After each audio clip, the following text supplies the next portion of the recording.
this is the Pinkas Synagogue in Czech Republic, Prague. இதில் வந்து we can see நம்ம வந்து 90,000 odd Jews were killed during World War II.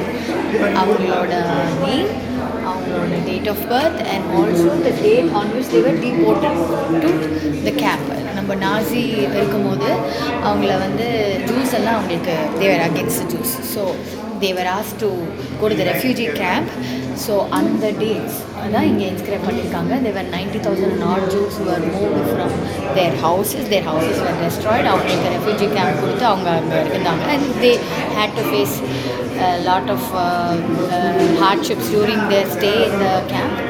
அதுக்கப்புறம் வந்து probably they died. So you could have known about நம்மளுக்கு Anne Frank பற்றி கூட தெரியும் ஃப்ரம் ஜெர்மனி. ஸோ இப்போ இது வந்து we are talking about Prague from Czech Republic where this happened. So இந்த பிளேஸ் ரொம்ப ஸ்பெஷல் பிகாஸ் இவ்வளோ பேரோட டீட்டெயில்ஸ் வந்து கலெக்ட் பண்ணி they've stored it in this place, museum. So இந்த பிங்கஸ் சினகாக்னு சொல்கிறாங்க செக் ரிப்பப்ளிக்கில். ஸோ நீங்கள் வந்து பார்க்கலாம்.